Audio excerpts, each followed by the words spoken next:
老师，老师不能继续陪在你身旁了。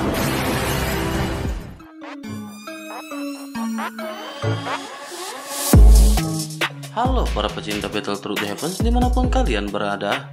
Gimana nih kabar kalian yang udah lelah seharian beraktivitas? Kopi, rokok udah siap? Kuilah kita lanjutkan perjalanan Mang Oyan dan selamat berimajinasi.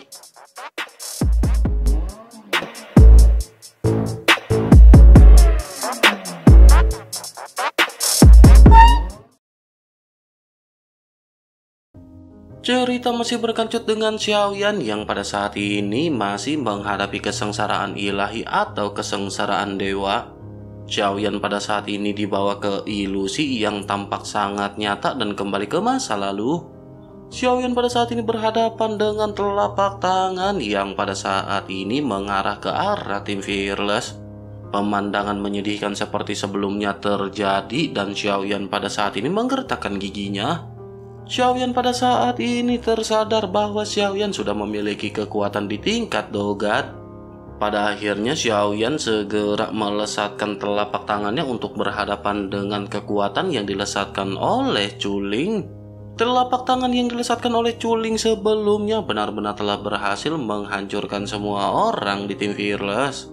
Xiaoyan pada saat ini tidak ingin kejadian tersebut terulang dan Xiaoyan mengerahkan semua kekuatannya. Emosi Xiaoyan juga pada saat ini meningkat dan tanpa disadari energi dari kekuatan 6 keinginan juga kembali terisi penuh. Xiaoyan segera meningkatkan kekuatannya dan berhadapan dengan serangan yang baru saja dilesatkan oleh Chuling. Tinju api Fearless yang terbentuk dari jantung api putih pada saat ini benar-benar dilesatkan. Benturan kuat pada saat ini seketika terjadi mengakibatkan gelombang kuat menyebar ke segala arah. Bersamaan dengan hal tersebut, pada saat ini cahaya terang juga seketika melonjak ke semua arah. Cahaya ini menutupi semua orang dari tim Fearless, Chuling, dan Xiaoyan, serta banyak orang yang berada di sekitar. Bersamaan dengan hal tersebut, pada akhirnya sosok Xiaoyan pada saat ini terbangun dengan terengah-engah. Sementara itu di sisi lain, sosok Yun Yun juga yang sedang tertidur pada saat ini seketika terbangun. Yun Yun pada akhirnya tanpa sadar bergumam bagaimana mungkin ia bisa merasakan mimpi yang seperti itu. Yun Yun pada saat sebelumnya benar-benar mengalami mimpi di mana Yun Yun diselamatkan oleh Xiaoyan. Sementara itu di sisi lain di aliansi Doshan pada saat ini sosok Chuling yang berlatih benar-benar seketika tertidur. Sesaat berikutnya Chuling pun terbangun dengan keringat yang menetes di dahinya. Rasa sakit juga pada saat ini dapat dengan jelas bisa dirasakan oleh Chuling. Chuling pun tanpa sadar bergumam bagaimana mungkin ia bisa dipukuli oleh pecundang itu di dalam mimpi. Tampaknya mimpi-mimpi yang dialami oleh orang-orang ini bisa terasa dengan sangat nyata. Xiaoyan juga di sisi lain pada saat ini segera menghela nafas dengan terengah-engah. Namun tak lama setelah itu, Xiaoyan pada saat ini kembali terjatuh ke dalam kegelapan total. Kegelapan berangsur-angsur menjadi semakin muram dan pada saat ini Xiaoyan bisa melihat adanya garis merah di kegelapan. Xiaoyan tidak bisa melihat ujung dari garis merah tersebut dan Xiaoyan bisa merasakan sebuah perasaan akrab. Xiaoyan pada saat ini membayangkan siapakah sosok yang berada di ujung dari garis merah ini. Xiaoyan pada saat ini benar-benar berpikir mungkinkah sosok yang berada di ujung garis merah ini adalah ibunya yang telah lama meninggal. Bersamaan dengan kebingungan Xiaoyan ini, pada saat ini suara yang familiar seketika terdengar. Suara tersebut menyebut-nyebut nama Xiaoyan dan suara ini benar-benar membuat Xiaoyan merasa sangat melankolis. Suara ini benar-benar sangat familiar, tetapi suara ini benar-benar sudah lama tidak pernah didengar oleh Xiaoyan. Xiaoyan pun menggertakkan giginya dan pada saat ini terus-menerus menarik garis merah ini tanpa sadar. Suara yang sangat familiar ini juga kembali mulai berbicara kepada Xiaoyan. Suara tersebut berkata agar Xiaoyan datang ke neraka kesunyian untuk menyelamatkannya. Begitu sosok ini selesai berbicara, tali merah itu pun seketika ditarik dengan kekuatan yang kuat. Tali merah ini seketika terlepas dari tangan Xiaoyan dan Xiaoyan benar-benar merasa terkejut. Xiaoyan pun tanpa sadar menggumamkan neraka kesunyian sambil Xiaoyan pada saat ini sedikit menunduk. Xiaoyan pada akhirnya kembali ke posisi semula di mana Xiaoyan pada saat ini masih duduk bersila. Xiaoyan pun menghela nafas dan pada saat ini Xiaoyan segera menyadari bahwa sepertinya semuanya telah berakhir. Xiaoyan berpikir tampaknya kesengsaraan ilahi atau kesengsaraan dewa ini benar-benar sudah sampai di tahap akhirnya. Xiaoyan pada akhirnya perlahan membuka matanya dan pada saat ini Xiaoyan bisa merasakan lautan bintang di tubuhnya telah terbentuk. Xiaoyan juga pada saat ini merasa sedikit senang karena Xiaoyan telah mencapai semua tujuannya, yakni telah mencapai tingkat lautan bintang tingkat surgawi. Namun meskipun begitu, Xiaoyan pada saat ini menyadari bahwa Xiaoyan masih harus beradaptasi dan berlatih meningkatkan kekuatannya. Xiaoyan pada saat ini harus meningkatkan keterampilan bertarungnya. Jantung api telah dibentuk dan sekarang seni roh pagoda pemurnian juga akan dapat berevolusi. Xiaoyan harus meningkatkan terlebih dahulu instrumen-instrumen yang berada di dalam tubuhnya untuk menopang kekuatannya. Namun bersamaan dengan Xiaoyan yang memikirkan hal ini, Xiaoyan seketika menyadari ada sesuatu yang salah. Xiaoyan pun segera mengangkat kelapanya dan menatap ke arah langit. Pada saat ini kabut menutupi langit dan hanya sebagian sosok yang dilihat oleh Xiaoyan. Xiaoyan juga pada saat ini dapat merasakan aura Jie dengan samar-samar dan Xiaoyan pada akhirnya segera mentransmisikan suara kepada Jie. Xiaoyan bertanya kepada Jie apakah yang pada saat ini telah terjadi. Mendengar hal tersebut, Jie pun sedikit terkejut, tetapi pada saat ini Jie dengan cepat segera mulai menjelaskan. Jie pada saat ini berkata bahwa ada permasalahan yang terjadi. Selain itu, apakah Tuan Xiaofang pada saat ini telah selesai menerobos? Xiaoyan pun menjawab bahwa Xiaoyan telah selesai menerobos, tetapi pada saat ini Xiaoyan masih membutuhkan waktu. Mendengar hal tersebut, Jie pada saat ini segera berkata bahwa situasinya pada saat ini masih relatif stabil. Oleh karena itu, Tuan Xiaofang pada saat ini harus memanfaatkan waktu yang ada untuk melanjutkan pelatihan.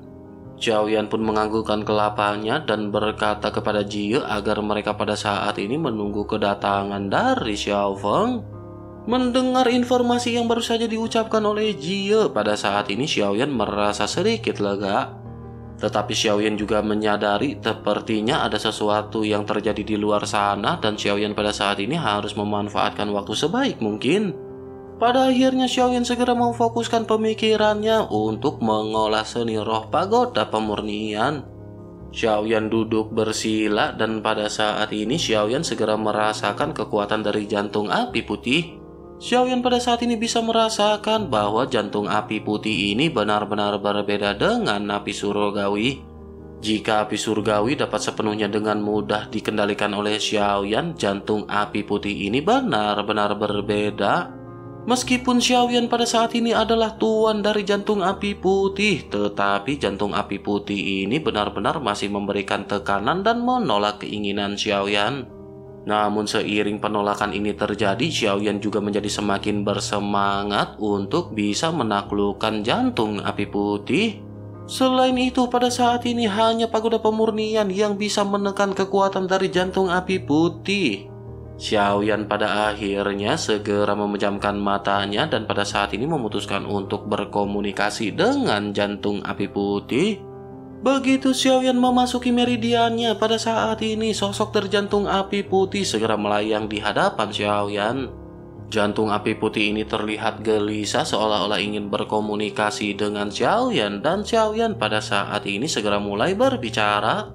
Xiaoyan pada saat ini bertanya kepada jantung api putih mengapa mereka pada saat ini tidak sedikit berdiskusi. Biarkan Xiaoyan pada saat ini mengetahui apa yang diinginkan oleh jantung api putih. Dengan begitu, maka mereka akan bisa membahas semua ini dan mendapatkan keuntungan bersama. Xiaoyan pada saat ini tidak mengetahui apakah jantung api putih ini bisa mengerti perkataan Xiaoyan atau tidak.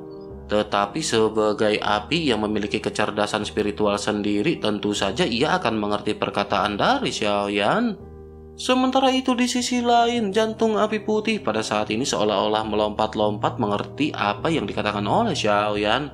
Sementara itu Xiaoyan yang menyadari hal tersebut juga lanjut berbicara bahwa sekarang mereka berdua dapat dikatakan telah bersimbiosis. Xiaoyan adalah tuan dari jantung api putih dan pada saat ini Xiaoyan akan bisa mempergunakan jantung api putih.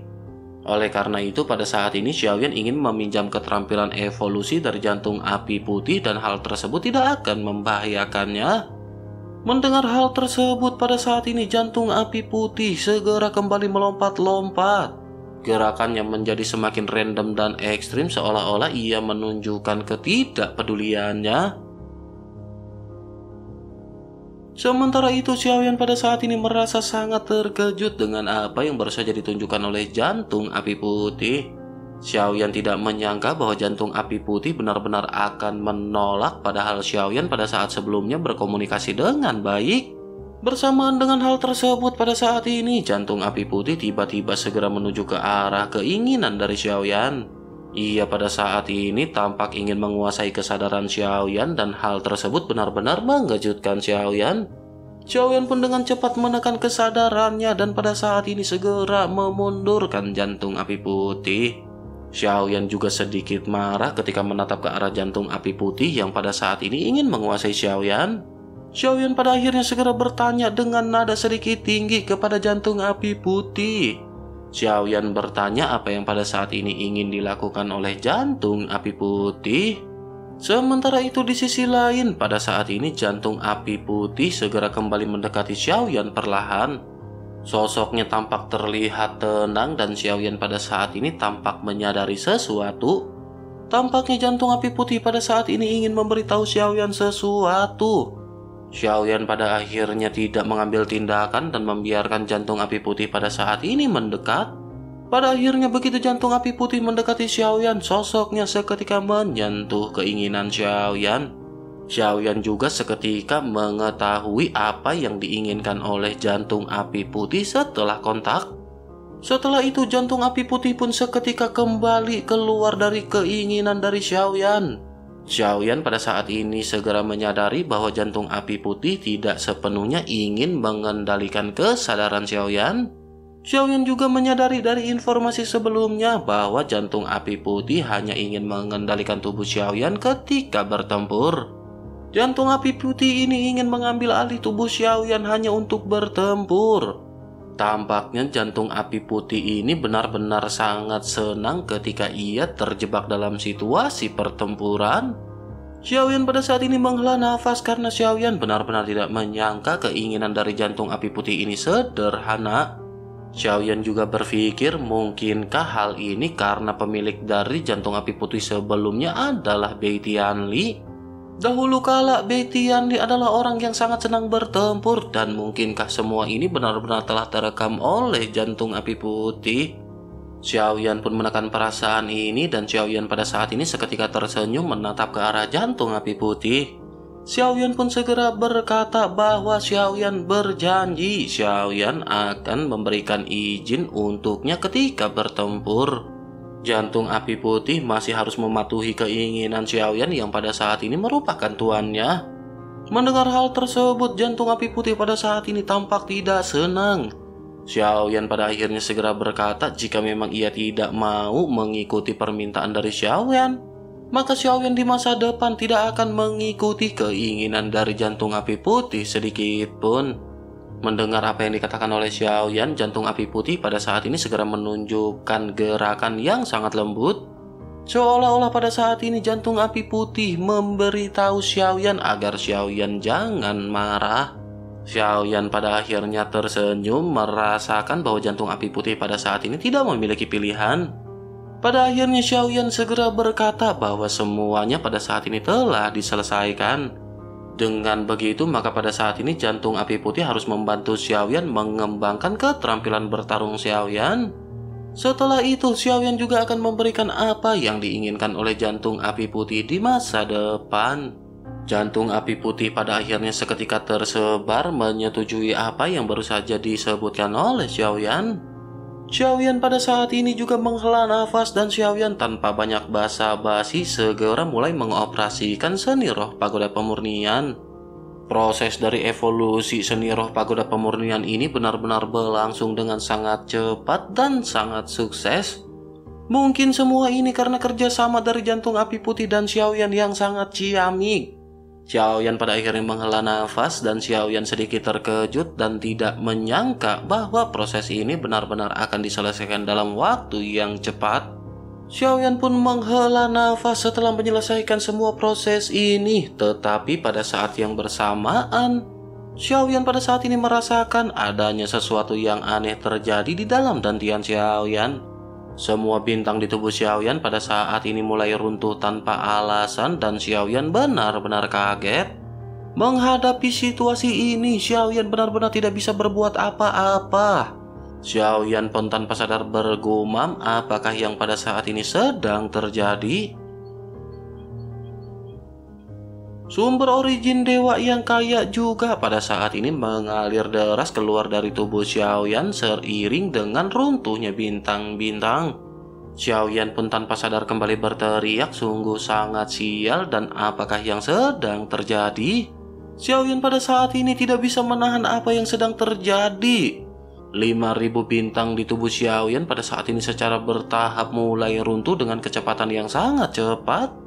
Sumber origin dewa yang kaya juga pada saat ini seketika menyebar mengelilingi puncak gunung ke-9.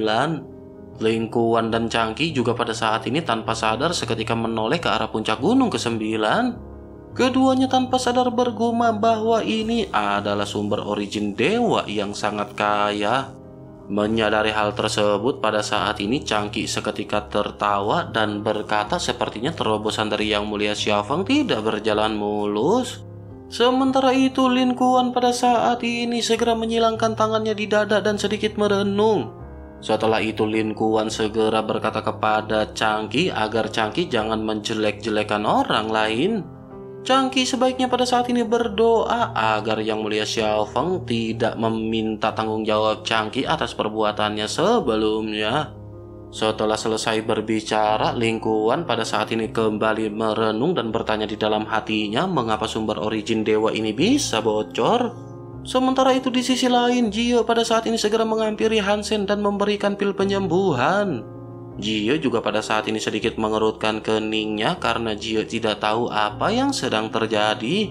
Situasi seperti ini benar-benar jarang terjadi dan jika terobosan gagal, bukan origin dewa yang bocor seperti ini yang terjadi, melainkan tidak akan adanya kabut sebelumnya. Sementara itu di sisi lain, Changqi pada saat ini merenung sejenak sebelum akhirnya berbicara perlahan. Changqi berkata bahwa ia telah melihat situasi seperti ini sebelumnya. Setelah memadatkan bintang-bintang, seseorang berpikir bahwa ia telah menembus tingkat Dogad. Tetapi pada akhirnya semua bintang itu benar-benar runtuh dan berakhir dengan kegagalan dari penerobosan. Mendengar hal tersebut, Jie dan Hansen pada saat ini sedikit bergetar dan memandang ke arah posisi di mana Xiaoyan berada. Keduanya pada saat ini sedikit memiliki kekhawatiran di dalam hati masing-masing. Sementara itu kembali ke Xiaoyan yang pada saat ini masih duduk bersila di genangan air. Xiaoyan tentu pada saat ini merasa sangat cemas karena Xiaoyan tidak tahu apa yang sedang terjadi. Di tengah-tengah kebingungan ini pada akhirnya bintang-bintang di tubuh Xiaoyan hanya tersisa 500 buah. Bersamaan dengan Xiaoyan yang semakin panik dan tidak tahu harus berbuat apa, pada saat ini sebuah suara yang familiar terdengar di benak Xiaoyan. Suara tersebut bersumber dari Zhan Lao yang berkata bahwa Xiaoyan benar-benar bocah blow-on. Mengapa Xiaoyan pada saat ini tidak mencoba mengoperasikan seni roh pagoda pemurnian di saat kritis ini? Mendengar hal tersebut, Xiaoyan pada akhirnya segera tersadar dan Xiaoyan pada saat ini segera mulai mengoperasikan seni roh pagoda pemurnian. Namun baru saja Xiaoyan memulai seni roh pagoda pemurnian, pada saat ini semua bintang di dantian Xiaoyan benar-benar telah habis. Xiaoyan pada akhirnya bergumam bahwa sepertinya semua ini benar-benar tidak ada gunanya dan Xiaoyan hanya bisa pasrah. Namun begitu Xiaoyan kehilangan semangatnya, pada saat ini tiba-tiba lautan bintang yang telah kosong tidaklah runtuh. Jika sebuah terobosan gagal, maka lautan bintang juga akan runtuh setelah bintang-bintang ini tersebar. Namun pada saat ini setelah semua bintang benar-benar tersebar, lautan bintang di dalam dantian Xiaoyan masih terbentuk.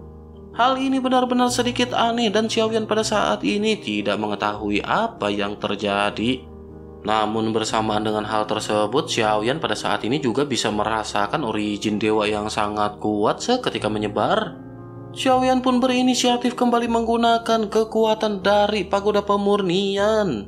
Xiaoyan mulai mengoperasikan seni roh pagoda pemurnian dan pada saat ini origin dewa yang kental seketika mengalir. Xiaoyan seketika terkejut karena pada saat ini energi benar-benar kembali mengalir masuk ke dalam tubuh Xiaoyan.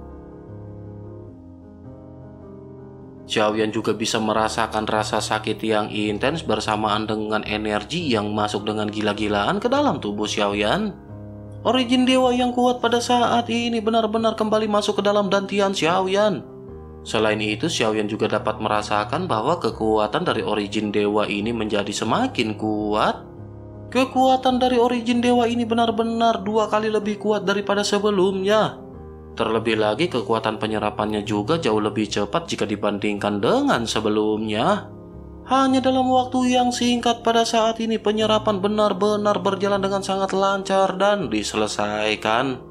Bintang-bintang juga pada saat ini kembali terbentuk di dalam dantian Xiaoyan hingga mencapai total 5.000. Lin Kuan dan Changqi juga di luar pada saat ini benar-benar terkejut melihat apa yang terjadi.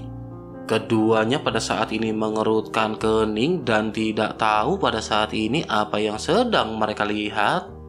Terlebih lagi aura yang terpancar dari origin dewa yang pada saat ini berputar juga menjadi semakin kuat. Lin Kuan pada akhirnya tanpa sadar bergumam, mungkinkah ada lautan bintang yang lebih tinggi daripada lautan bintang surgawi? Mendengar hal tersebut, Changqi pada saat ini segera meledek Lin Kuan. Changqi berkata bahwa Lin Kuan benar-benar sangat aneh. Sudah banyak senior di atas mereka yang melalui hal tersebut. Selain itu di antara mereka juga lautan bintang yang tertinggi hanyalah lautan bintang tingkat surgawi. Oleh karena itu bagaimana mungkin akan ada lautan bintang yang lebih tinggi jika dibandingkan dengan lautan bintang surgawi? Menanggapi hal tersebut, Lin Kuan pun segera meledek ke arah Changqi dan berkata hanya karena Changqi belum melihat sesuatu bukan berarti hal tersebut tidak ada. Mungkin saja pada saat ini Xiao Feng ini akan melampaui batas yang sebelumnya tidak pernah terjadi di aliansi Doshan. Menanggapi hal tersebut, Changqi pada saat ini tersenyum meledek dan berkata jika begitu permasalahannya, maka ia ingin melihat lautan bintang yang jauh lebih tinggi daripada lautan bintang tingkat surgawi. Pada akhirnya, para jenderal pada saat ini hanya bisa terdiam menyaksikan gelombang origin dewa yang pada saat ini berputar di atas puncak gunung ke-9. 10.000 pasukan pada saat ini berdiri di belakang masing-masing jenderal dan mereka menunggu kehadiran dari Xiaoyan. Sementara itu beralih ke tempat di entah berantah yang jauh dari aliansi Doshan. Bersamaan dengan Raja Sisik Naga yang telah bangkit di Lautan Lepas dan Longgi serta Kiyu-Kiyu yang pada saat ini sedang berlatih di hutan. Ternyata salah satu anggota tim Fearless pada saat ini juga telah berhasil selamat. Sosok Xia Zhenghui yang awalnya merupakan kerangka telah kembali membentuk tubuh fisik seperti semula. Tubuh dari Xia Zhenghui pada saat ini telah terbentuk dan sosok Xia Zhenghui benar-benar terlihat tampan. Tubuh tunggu kirisnya pada saat ini benar-benar membuat semua wanita sangat tersepona. Xia Zhenghui pada saat sebelumnya telah membentuk tubuh dan ditempatkan di cincin luar angkasa dari Ding Yue. Xia Zhenghui telah berhasil menyelesaikan semua prosesnya dan pada saat ini tubuh Xia Zhenghui telah terbentuk. Xia Zhenghui pada saat ini hidup di kuil kuno bersama dengan Ding Yue. Xia Zhenghui pada saat ini dikelilingi oleh banyak wanita dan hidupnya benar-benar sangat tentram. Sementara itu beralih ke dunia bawah di mana pada saat ini ada Raja Tianzang begitu juga Xiao Yueli dan Sun Er. Setelah pertempuran bintang Hongmeng yang dimenangkan oleh Raja Tianzang, pada saat ini mereka telah kembali. Orang-orang dari bintang Hongmeng benar-benar telah diselamatkan oleh Raja Tianzang pasca pertempuran melawan aliansi Doshan. Namun pada saat ini sosok Xiao Yueli terlihat sangat menyedihkan. Meskipun Xiao Yueli tidak terluka, tetapi hatinya pada saat ini benar-benar merindukan sosok Xiaoyan. Xiao Yueli terus-menerus bertanya kepada Raja Tianzang bagaimana keberadaan dari ayahnya. Xiao Yueli pada saat ini terus-menerus berdiam diri di roda reinkarnasi berharap ada jiwa dari Xiaoyan. Sementara itu Raja Tianzang juga berkali-kali telah menjelaskan kepada Xiao Yueli bahwa ayahnya belum mokat. Xiao Yueli yang memang seorang anak-anak benar-benar tidak bisa mempercayai perkataan dari Raja Tianzang. Xiao Yueli hanya bisa memeluk Sun Er dan bertanya apakah ayah pada saat ini baik-baik saja. Sun Er pada saat ini juga hanya bisa meyakinkan Xiao Yueli bahwa ayah dari Xiao Yueli baik-baik saja. Bersamaan dengan mereka yang pada saat ini terlibat dalam suasana melankolis, Raja pengendali roda reinkarnasi pada saat ini segera menghampiri Raja Tianzang. Raja Tianzang juga pada saat ini menghela nafas dan bergumam bahwa Xiaoyan masih bisa bertahan hidup. Namun meskipun begitu, tampaknya teman-teman Xiaoyan benar-benar tidak memiliki keberuntungan yang seperti itu. Setelah selesai berbicara pada saat ini, Raja Tianzang pun menoleh ke arah kerumunan jiwa-jiwa yang padat. Mendengar perkataan dari Raja Tianzang, Xiao Yueli juga seketika menoleh dan bertanya apakah mereka adalah rekan ayah. Setelah selesai berbicara, Xiao Yueli pun segera bergegas menuju ke arah para jiwa dengan kecepatan yang sangat tinggi. Melihat hal ini, Raja Tianzang segera berkata bahwa Xiao Yueli akan melanggar peraturan. Mereka pada saat ini harus segera bereinkarnasi dan Xiao Yueli jangan menghambat. Setelah selesai berbicara pada saat ini, sosok Raja Tianzang berbicara kepada Raja Pemutar Roda. Raja Tianzang berkata bahwa permasalahan ini adalah tugasnya dan Raja Tianzang tidak bisa melakukannya. Mendengar hal tersebut, Raja Pemutar Roda pun tersenyum dan berkata bahwa Xiao Yueli adalah reinkarnasi pemilik dunia bawah. Oleh karena itu, dunia ini adalah milik dari Xiao Yueli. Apapun yang ingin ia lakukan, pada akhirnya mereka harus mendengarkan perintahnya. Mendengar hal tersebut, Raja Tianzang pun hanya bisa tersenyum masam. Pada akhirnya Raja Tianzang pun segera lanjut berkata bahwa pada saat ini sepertinya mereka memang harus membiarkan Xiao Yueli yang melakukannya. Sementara itu kembali beralih ke Xiaoyan yang pada saat ini telah menyelesaikan semua proses pelatihan. Sekitar 1 minggu telah berlalu dan pada saat ini sosok Xiaoyan segera mengangkat kelapanya menatap ke arah semua orang yang berada di langit. Xiaoyan pun menghela nafas dan dengan santai segera berjalan ke kerumunan. Xiaoyan pada akhirnya bergumam bahwa suasana di sini cukup hidup. Melihat sosok yang baru saja muncul ini, semua orang seketika sedikit terkejut. Sementara itu bersama dengan Xiaoyan yang perlahan berjalan, Xiaoyan segera berbicara kepada Jie. Xiaoyan berkata kepada Jie agar Jie menjelaskan latar belakang dari para tamu ini untuk Xiaoyan bisa mengambil tindakan. Setelah selesai berbicara, Xiaoyan pun menatap ke arah Hansen yang pada saat ini terduduk lemas. Xiaoyan pun mengerutkan kening dan pada saat ini Xiaoyan segera menghampiri Hansen. Sementara itu Jie segera menjelaskan sambil menunjuk bahwa ini adalah tentara Langya yang berada di bawah komando wakil pemimpin aliansi Cao Cao. Sementara itu yang satu lagi adalah tentara surgawi di bawah komando wakil pemimpin aliansi Jin Wuye. Xiaoyan pun menganggukkan kelapanya ketika mendengar hal ini dan Xiaoyan segera mengangkat kelapanya untuk menatap ke arah dua sosok jenderal. Setelah itu Xiaoyan kembali mengabaikan mereka dan memfokuskan matanya kepada Hansen terlebih dahulu. Xiaoyan segera menepuk bahu Hansen dan segera bertanya bagaimana luka dari saudara Hansen. Hansen pun tersenyum masam dan pada saat ini menggelengkan kelapanya. Hansen lanjut berkata bahwa luka-lukanya pada saat ini tidak ada yang serius. Xiaoyan pun terus bertanya kepada Hansen apakah Hansen pada saat ini bisa berdiri. Hansen pada saat ini menatap ke arah Xiaoyan dengan penuh keterkejutan, begitu juga dengan Jie. Sementara itu pada saat ini Xiaoyan segera menopang Hansen untuk berdiri. Bersamaan dengan hal tersebut, pada saat ini Changqi benar-benar tidak bisa menahan diri untuk mulai berbicara. Changqi pun memperkenalkan diri bahwa ia adalah jenderal di bawah komando wakil pemimpin aliansi Jin Wuye. Mendengar hal tersebut, Xiaoyan pun mengerutkan kening dan menoleh ke arah Changqi. Setelah itu Xiaoyan kembali mengabaikan Changqi dan pada saat ini Xiaoyan bergumam apakah itu adalah dirinya. Xiaoyan pada saat ini berpikir tampaknya Jin Wuye ini adalah orang yang sama dengan orang yang menjebak Dewa Guntur.